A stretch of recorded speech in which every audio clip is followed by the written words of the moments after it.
Happy Saturday, friends. How about a little dirty air on a Saturday?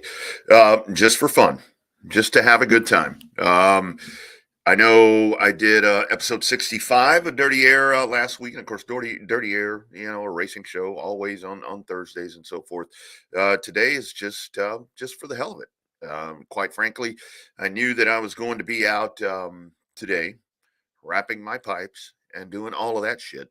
So I figured today would be a good day to just jump on and talk a little bit of racing and what's going on because we do have a couple of massive dirt track racing events. I think there's actually three of them, if I'm not mistaken, maybe more.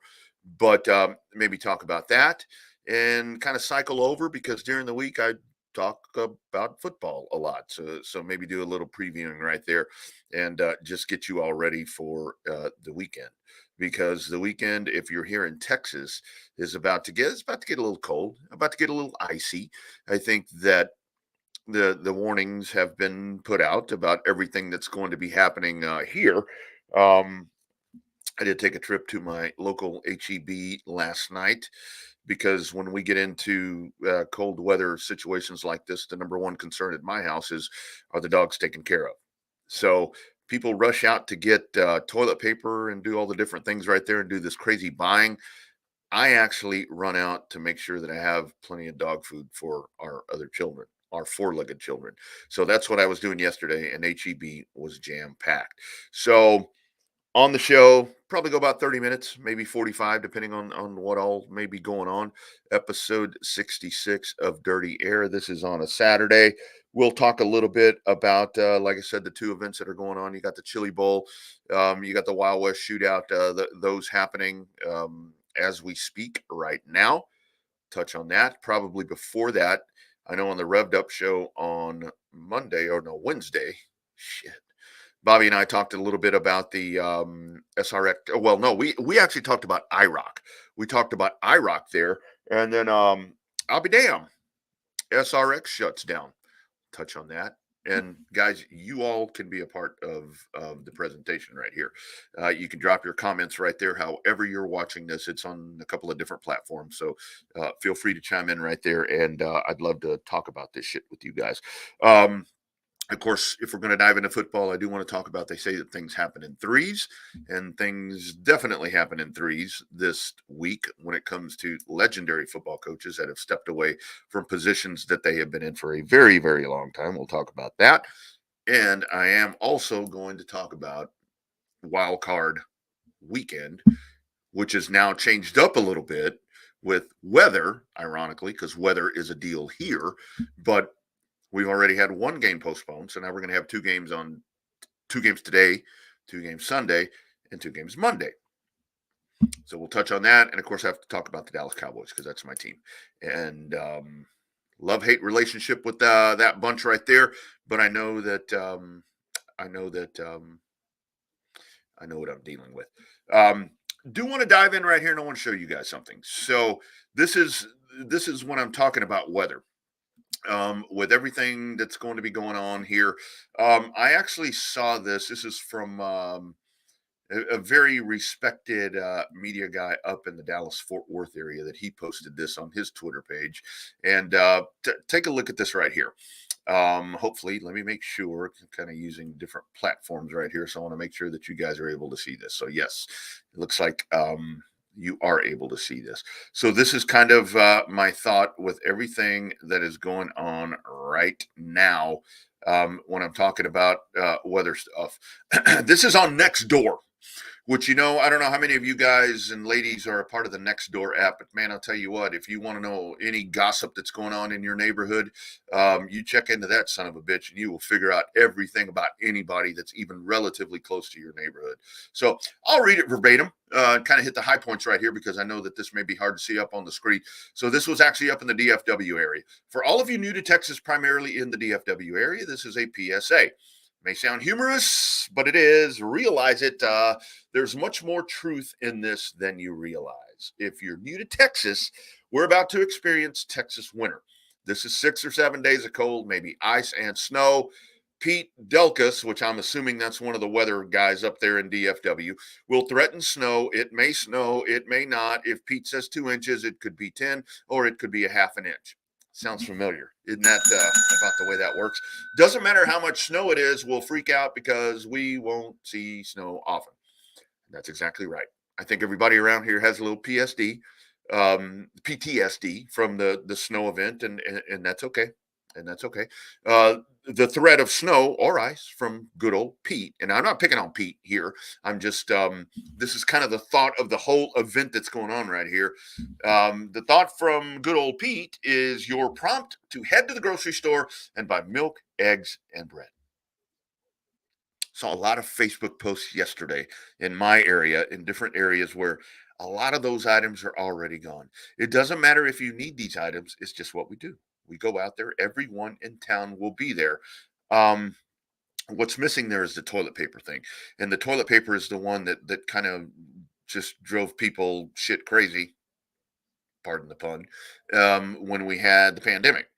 You'll also need to make a mad dash for faucet covers, and finding them and getting them at the store will be like an episode of the Hunger Games.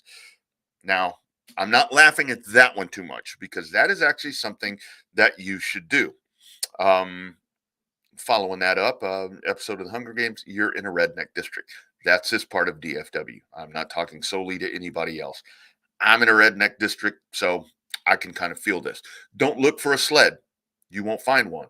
In the rare chance that we get enough ice or snow to sled, grab some cardboard or a trash can lid and go find the nearest hill. Yes, we know it's hill. If you live in a flatland, just go with it. You'll be armed by the fact that you're sledding towards a bar ditch, fence, maybe into a farm to market road. Just go with it. You'll be fine.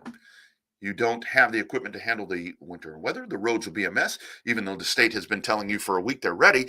They're not, and it won't work. Just stay home if you can, and if you can't come to terms with that, just remember nobody knows how to drive in this stuff. I think that pretty much tells you about what we're diving into right here. So don't go blow your local grocery store up. Just be prepared that it's going to be a little inconvenient. I'm sure the kiddo's going to be off from school around here, and that's great. So good for them. All right. So that's your PSA on what we're diving into here with the weather. All right. First topic I want to talk about. Let's talk about this International Race of Champions situation, to where Ray Evernham and a group have bought the rights and the trademarks and everything needed to bring the International Race of Champions back to fruition. And the thought was, the post was, as that came out, was that it was going to be an exhibition situation, trying to get old cars out of the woodwork and trying to do different things with that. With vintage cars and all that, and that's great. Well, I'll be damned. The next day, SRX, which is the group, the Tony Stewart group, Ray Evernham was a part of that. Apparently, he no longer is.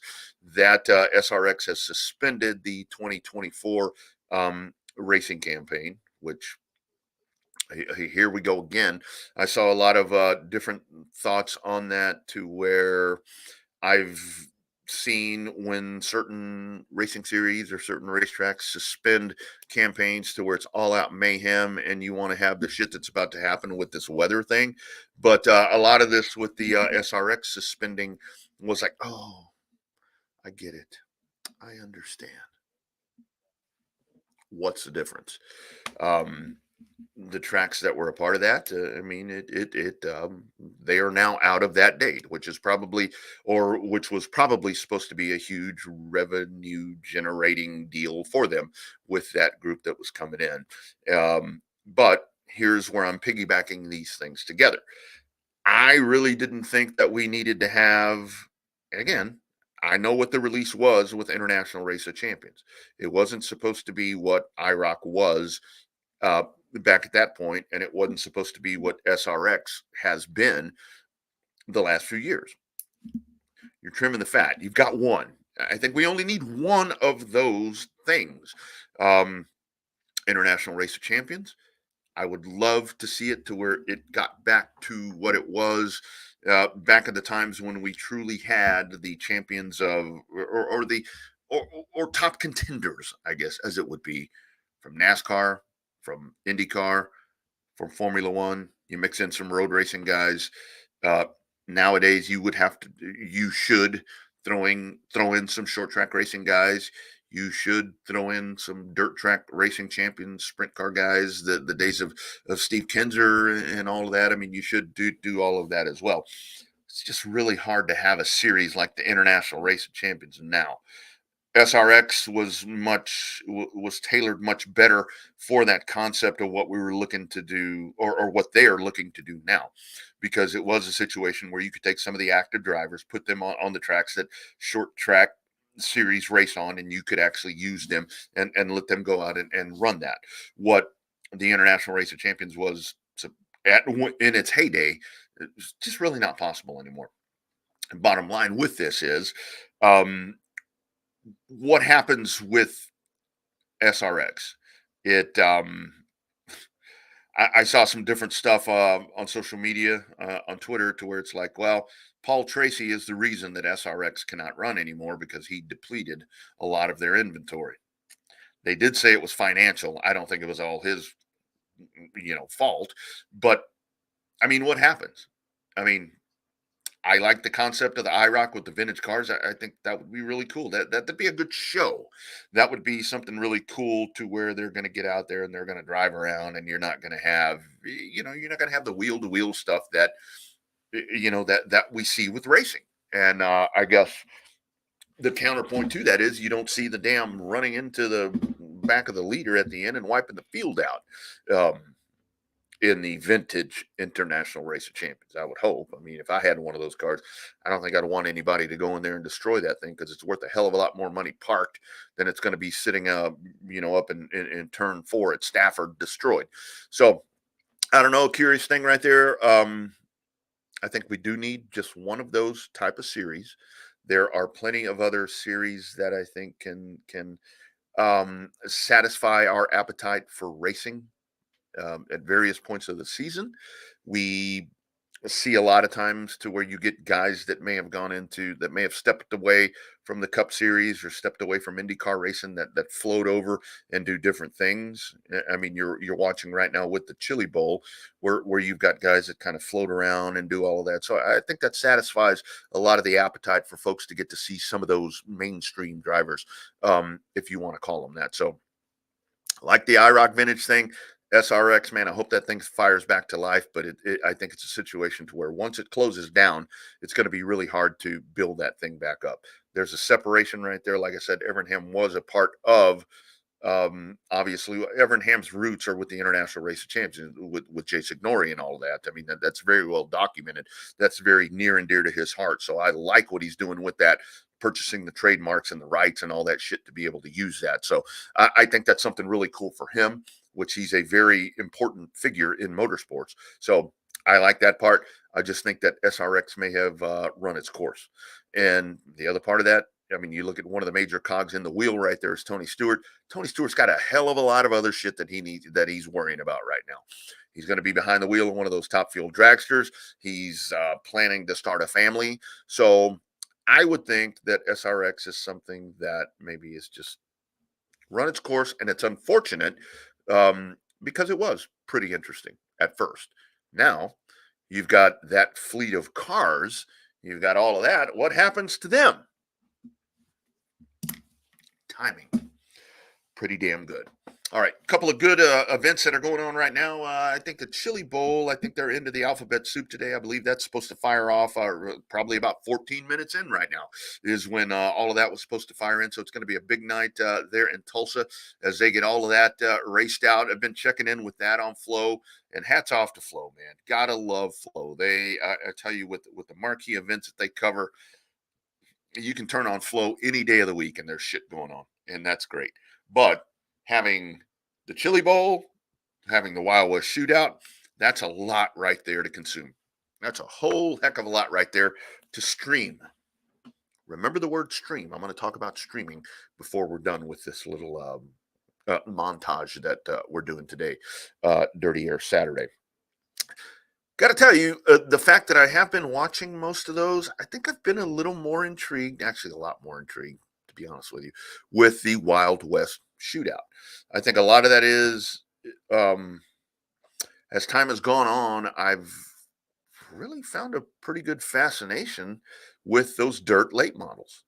Lots of reasons for it. I mean, for one thing, I mean, I just love those wicked looking race cars. I mean, that's one of those things to where I think that's why on pavement I like the Outlaw series so much, and the SRL Sportsman, because it reminds me, I say long nose and tall ass.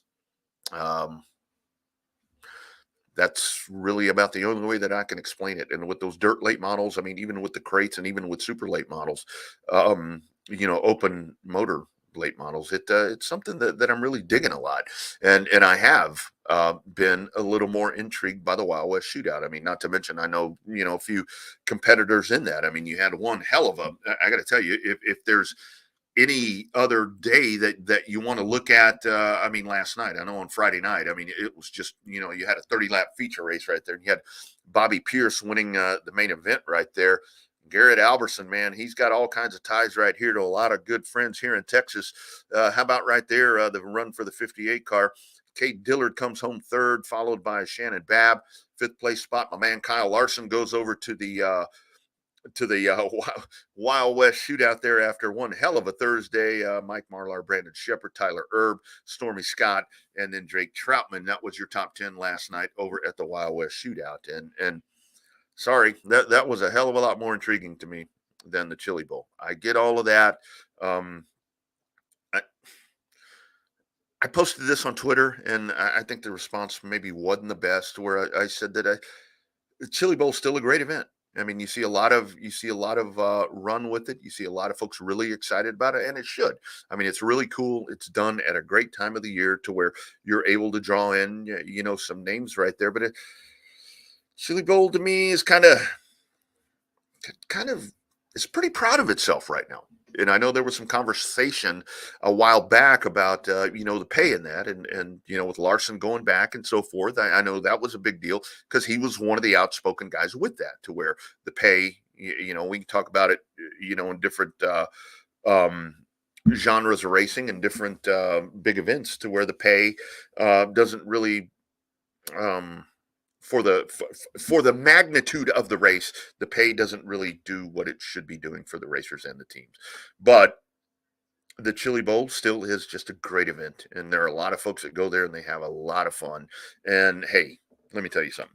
When you're drawing that kind of car count and when you're drawing that kind of fan count, you're obviously doing something right. You're obviously doing something right. But I've seen it firsthand with the Snowball Derby in Pensacola. Where, I mean, I remember in the times when asphalt racing was extremely healthy in Texas, to where a lot of folks, the Snowball Derby was, I mean, the whole year. I mean, Snowball Derby was everything that the whole year built itself up to be. As time has gone on, as racing has changed, as conditions have changed, as lots of things have changed, not to pinpoint one or two things, but now some folks that love the Snowball Derby are like, fuck the Derby. That's the sport. That's a sport, and I don't see that so much on the Chili Bowl side, because that's where I know that we have competitors that we go watch at local tracks and regional tracks, and that they get their opportunity to run at the Derby. Or, I mean, at the Chili Bowl, but we don't see it quite as much as we did with the Snowball Derby, to where they were able to do that. So it's kind of my thought on that. I can tell you tonight I'll be watching the Houston Texans. And then I'm going to watch, probably going to turn on some Wild West Shootout is what I'm going to turn on. Because one thing, it's going to be late when that Chili Bowl is done. So that's kind of my thought with that. Okay, over to football right quick. Super Wild Card weekend. And already, one game that we were supposed to see tomorrow, that was going to be the noon game, that has been moved to, what did they say? Monday, 3:30 Central, 4:30 Eastern, over in Buffalo, because of the impending weather conditions. Governor gets involved with the NFL and so forth, and I get it's probably a good move. I mean, what you don't want to do if you're the National Football League is you don't want to, obviously, I mean, these are high paid athletes. You're putting them out there to perform at a very high level, but yet it's going to be extremely dangerous in those conditions. The other part of that is, folks there, I know that people in Buffalo and Pittsburgh, Pennsylvania, and those areas and fan bases of those respective franchises. I know that they know how to deal with this weather, and I know that they are accustomed to dealing with these things. But what you don't want to do is get anybody hurt or killed. And I think that that's probably the main reason. Well, they said that unsafe conditions is the reason that that was being moved or postponed. Other part of that, I'm still a little confused on why if that's the reason for that, which I truly believe it is, and that's the premise that's being set right here. A little confused why the Miami Dolphins and the Kansas City Chiefs are playing tonight, because that's it's going to be minus 27. You guys are more than welcome to tell me why you think the difference is. I'm assuming the difference is because what's supposed to happen there with the Buffalo game was that you were going to have precipitation coming in. I think over at Arrowhead, it's just going to be cold. Minus 27. Holy shit. That it's going to be really cold. Supposed to feel like and that's wind chill numbers I'm giving you. I think it's actually supposed to be supposed to feel like minus 30 at Arrowhead. So, I don't know. I mean, I luckily my team plays indoors. So I would never be in a situation to have to go sit in conditions like that. I can tell you the final game of Texas Stadium, which was back in 2000, what was that, 2008, Cowboys and the Ravens, extremely cold day. There was ice on the road out there in Irving, and my man James Summers and I went and sat in that shit, and it was way cold, but it was nothing close to that. But that was still a very enclosed, they still had the hole in the roof so God could watch his team play. So that was there. So you were somewhat insulated in that building, but it was extremely cold that night. But I don't know. Kind of glad that that Buffalo game got moved. I'm glad because you get 2 today, 2 tomorrow, and then you get 2 on Monday. So that's what you have right there. Over to the college football thing. I was talking about the magic of the threes. They always say that things happen in threes. And there was no doubt when the dominoes started falling this week, there was a lot of question with Nick Saban. And just watching Nick throughout the season, following college football, it really did seem like a little bit of a different Nick Saban to where obviously he wasn't, not all in. I don't want to imply that at all, but it really is. Nick Saban for the last year and a half, it really seems like he's kind of softened up a little bit. And I've got to tell you, the job that he did this year with this Alabama team is something that is really cool to see and just adds to the legacy. Same time, I wasn't sure that my lasting memory of Nick on the field was going to be a playoff loss in the college football playoff. I think that Alabama bunch, especially with the way that he turned them around right there at the end and the momentum going in and everything that Nick produces and built in that program, I think that he really had them in a place to possibly win to win another national championship as soon as next year.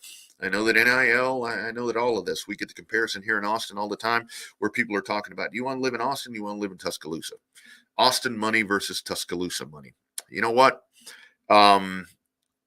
I know that's a huge factor nowadays, but when it comes into that, if they're going to pay you a lot of money to go to Tuscaloosa and you can be a part of Nick Saban's program, are you really going to just say, nope, I'm going to USC. I'm going to Austin. I'm going to Oregon. I'm going wherever. It's just not that easy. But what else can you say about Nick Saban? Greatest, had the debate on Texas Sports Unfiltered this past week. I think Nick Saban is probably the best football coach I've ever seen. And I've seen a lot of them. And I'm talking about with the conditions, versus the NFL versus college football.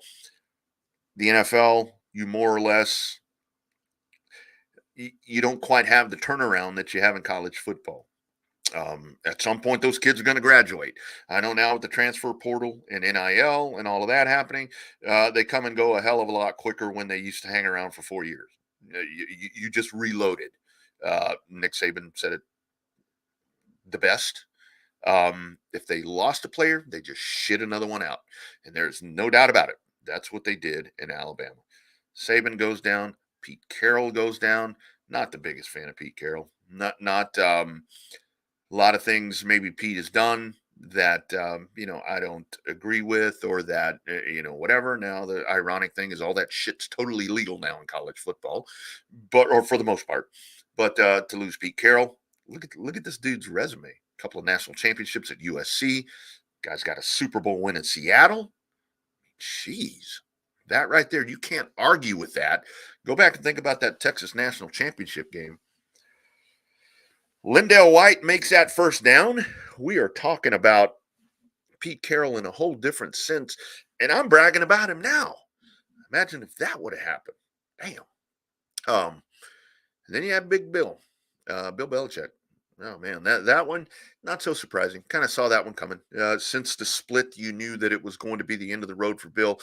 Coming up here pretty quick. New England's kind of gone, in a different path. Brady obviously wins the divorce, but still with New England and Bill Belichick, my goodness, unbelievable 24-year run that these guys had. But there's a lot more to all of these guys. A lot more to all of these guys where it comes to them being a football coach. And I found some audio. Tony Dungy, he himself, Super Bowl winning coach with the Tampa Bay Buccaneers. Great NFL analyst, just a great human being. Really no other way to say it. Take the football stuff out of it. Tony Dungy is just a good man. Talked about his experiences with Bill Belichick. Take a listen to this. Like this, and said, this is what you have to do. You have to focus on the punter's foot, where he's going to be. You never go up. You go out. You visualize the ball. He worked with me for about 30 minutes after practice. The next day, I blocked the punt. First time I'd ever blocked a punt. How great is that? Told me something. 8 years later, I'm a young defensive backfield coach. I'm interviewing with Bill Parcells for the job. Bill Belichick's on the staff. We're talking about cover 3, a certain coverage. He asked me a question, what if they run this route here? And how do you handle that? I said, well, we've never seen that, and so I don't really worry about it. He said, you always have to have an answer, even if you haven't seen it. Taught me 2 things that helped me the rest of my coaching career. Number 1, you work with guys and work on fundamentals. And number 2, have an answer for everything. And so that's 40 years ago with Bill Belichick. That's the kind of relationship we had. There you go. For the New York Giants. That is Bill Belichick right there. Same thing with Nick Saban. Yeah, I mean, say what you want about those guys. And I said that maybe Pete Carroll's not my favorite coach of them all. And I think a lot of folks in Austin would probably have the same feeling right there. Just, But here we are. We lost in 3s. We lose Pete Carroll, Nick Saban, Bill Belichick. Like them or not, what have we been doing for the last 3 days? We have sat here and celebrated the greatness of these men because that's what they deserve, because they are that good. New England goes out, they hire them a coach, man, and I love the way they did it. It's like you got the Rooney Rule, you have all the different ways that you have to hire a coach right now. When folks say that the New England Patriot organization with Robert Kraft and the Kraft family slipping a little bit, take a listen to Ian Rappaport. This was yesterday on how Gerard Mayo became the coach of the New England Patriots that fast. Mayo. My understanding is he is considered to be a strong candidate to replace Bill Belichick as the next Patriots coach. And if that is the choice, which has not been fully decided as of now, but if that is the choice, from what I'm told by a variety of sources, the Patriots would not have to go through a lengthy process, would not have to fulfill the Rooney Rule, would not have to do the other DEI obligations of every other team. The reason why is because they established Gerard Mayo as the successor to Bill Belichick. They did this contractually with his current contract. They made it clear before the season, and they communicated this to the league. In that case, similar to what the Baltimore Ravens did with general manager Eric DeCosta, similar to what the Colts did with Jim Caldwell, and similar to what the Seahawks did with Jim Mora, in that circumstance, the Patriots could simply hire Gerard Mayo and make him the next coach. Certainly this could be sooner rather than later, Andrew. And sure as hell it was, because he is now the coach of the New England Patriots, man. I like that move. I like that move a lot. All right, before I get out of here, let's take a look. Let's take a look at these games that we have going on in the NFL. Probably about an hour away from right now or so. We'll get it all fired off. Cleveland Browns coming into Houston to take on the Texans. Of course, the Texans. What can you say about this guy? These guys. We were talking, Adam Wagner and I, on the Chaos Theory, 10 to 11 a.m. on Texas Sports Unfiltered, to where, I mean, here's your Coach of the Year candidates right here. I mean, winner of this, is that going to be the Coach of the Year? man, I think win or lose, it needs to be D'Amico Ryans with the Houston Texans. What a job he has done with the Texans. C.J. Stroud. You got some guys banged up for the Texans. That's one of my concerns right there. The Cleveland Browns come in, and the connection that we have watched between Joe Flacco. Jeez Louise, Joe Flacco, man, that's a name that I thought that we had that we wouldn't hear again. But Joe Flacco right there with what he has done with Amari Cooper. These guys have been exceptional. A little tidbit right here.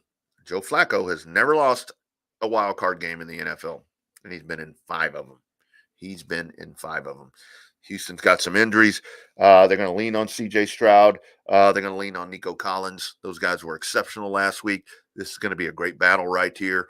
I'm not going to throw lines out and all that because I do that on other shows right here. But just when you look at this thing outright, this is going to be, I mean, maybe where you go to the home field advantage for the Texans versus the experience and the momentum of the Cleveland Browns, even though they kind of shit the bed last week, but they were resting a lot of guys. Let's take a look at this one and see what happens. I think the Texans fall. I'm sorry, guys. I think the Texans go down. Cleveland is able to roll. Cleveland, I see, is a very viable threat to the Baltimore Ravens in the AFC. Cleveland is a team that's awful scary. Then we go to the Dolphins and the Chiefs. Talked about that one. Weather is going to be the issue right there. We've heard it all. Dolphins are soft. Dolphins run the ball. I mean, all of this right here. This is all playing into Kansas City and the everything, playing there at Arrowhead, home field advantage. I think Kansas City does actually win this pretty handily. I think it's just going to be way too much for the Dolphins to overcome because the Dolphins do. I mean, they really do rely on that running game. Tua Tagovailoa in these conditions, it's going to be like a fish out of water. Literally, it's going to be a fish in ice is what it's going to be. And I think Kansas City is going to handle their business pretty well right here in this ball game. Kind of a side note to this, you can only catch this on Peacock. Only catch it on Peacock. Race fans, there's that streaming thing again that we talk about. It's on streaming. You have to stream this ball game. Had a pretty heated debate with a guy the other day. He said, I absolutely will not pay the $6 for Peacock. I'm going to go to a bar and watch it. All right.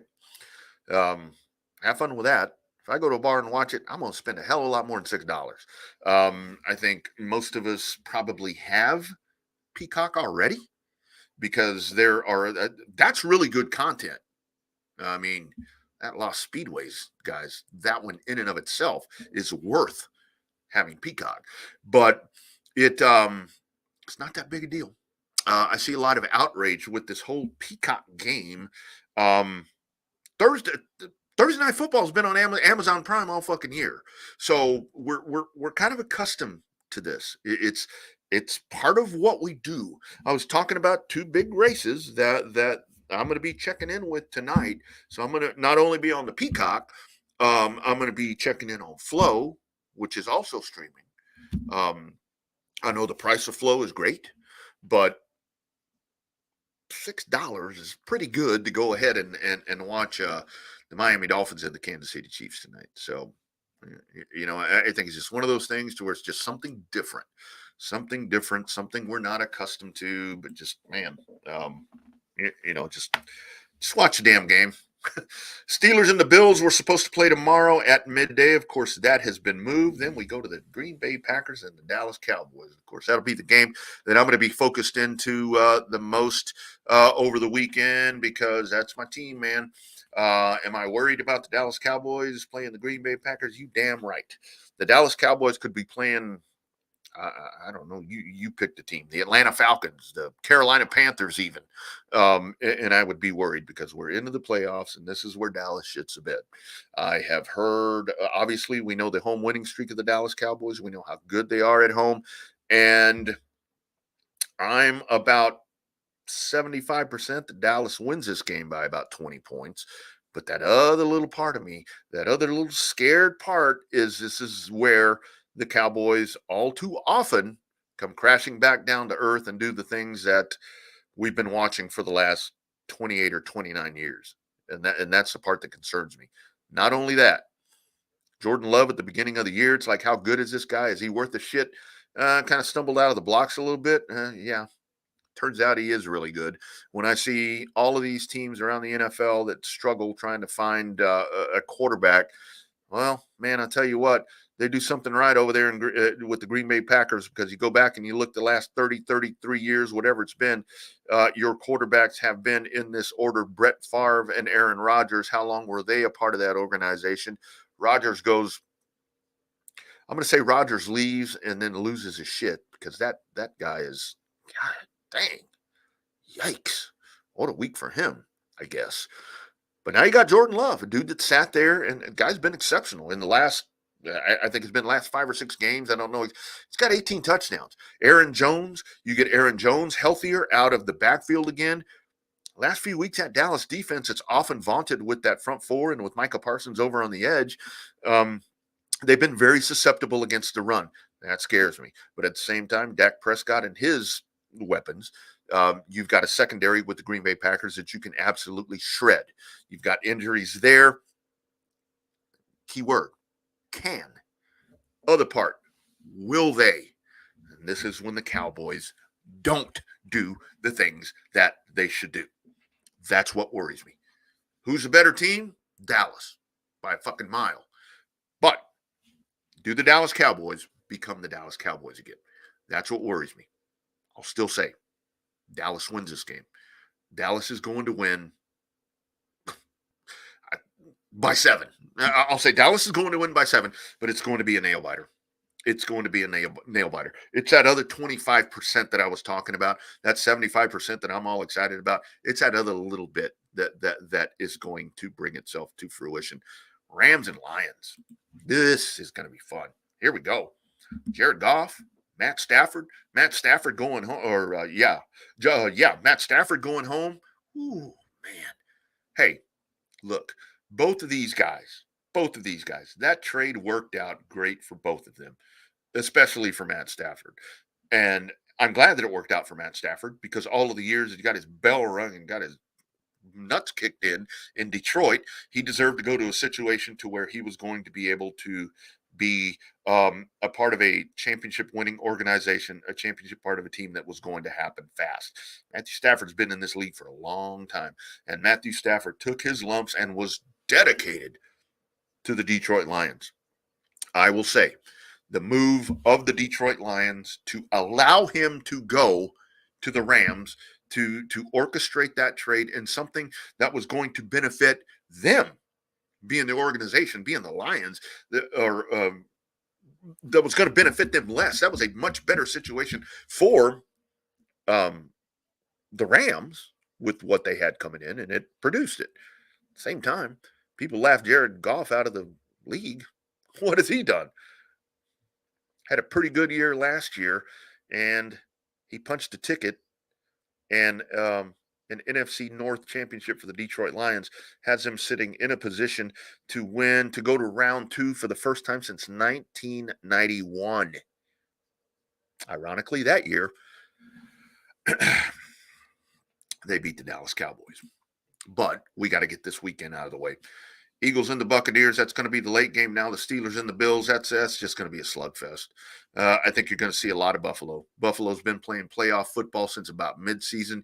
You make the change right there, the change with Ken Dorsey not being the offensive coordinator anymore. You make the change right there, and you have seen the drastic change in that team. And here they are. They find themselves with a home playoff game. And I talked earlier when I was talking about the Browns and the Ravens. And yes, I see the Browns as very much a formidable scare towards the Baltimore Ravens, but I've been saying it for 6 weeks, y'all. I see the Buffalo Bills as a scarier favorite to the Baltimore Ravens, just with the magnitude that they're playing right now. And we're really starting to see San Diego Buffalo. Sorry, I'm thinking of the Chargers because I always compare those two teams together. We're seeing Buffalo play championship level football. Weather don't mean shit to them. You get an AFC championship game in Baltimore between the Bills and the Ravens. Holy moly. That's going to be that smash mouth football that we miss. Last game, Eagles and the Buccaneers. A.J. Brown will not be on the field for Philadelphia this week after the injury. May be able to go next week if indeed they get that far. Baker Mayfield, what a story he has been. Comeback player of the year, in my opinion. Probably not the most popular opinion here in Austin because people just don't like Baker Mayfield because he's awful brash and talks a lot of shit. But you know what? He backs it up. He always has. Dude has a chip on his shoulder, and he should. He's had to walk on in different places. He's won the Heisman Trophy. He was supposed to be a franchise quarterback. That didn't amount to anything.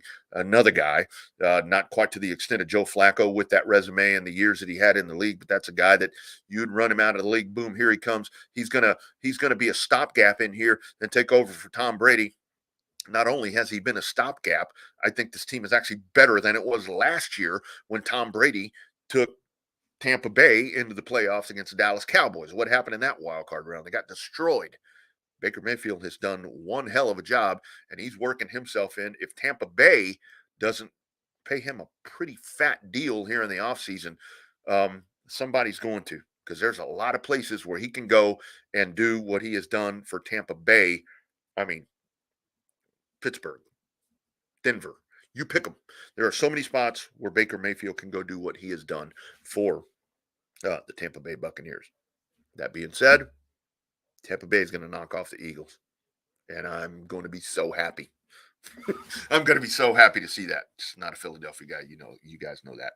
All right, friends. By the way, side note, I saw something. I forget which one of the insiders it was that tweeted this out today. And man, think about this. Here we are, January 13th, 2024. This is the first playoff cycle that we go into in the National Football League since the 1998-1999 season. When I was talking about Brady last year, that doesn't have Peyton Manning or Tom Brady as a part of that. It's a lot of years, guys. Talking about in the 90s, into the 90s, up to 2024, one of those guys has been a part of the playoffs. Talk about legacies. And that's what we saw this year, the end of 3 damn good legacies between my man Nick Saban, Pete Carroll, and Bill Belichick. All right, you guys, enjoy the racing, enjoy the Wild West Shootout, enjoy the Chili Bowl, enjoy the football, wrap the pipes, do all of that stuff that you're supposed to do because the weather is going to be chilly. It's going to be cold. And at the same time, like I was talking about, let's go ahead and keep all that stuff in mind that I was talking about. We don't have to get totally crazy with everything that has been going on, and just like I said, if you're going to the grocery store, don't buy up all the shit. Leave some behind for some other people. There are probably people that really and truly need it. All right, guys, thank you for being a part of episode 66 Dirty Air. Back next week, regular racing program, Thursday, 6 p.m. Central. You'll catch it on the Dirty Air page, and of course, you will catch it on Racing America. You guys enjoyed your weekend. Be well, be warm, and I'll see you at a racetrack, a football field, somewhere very, very soon. All right, you guys take care.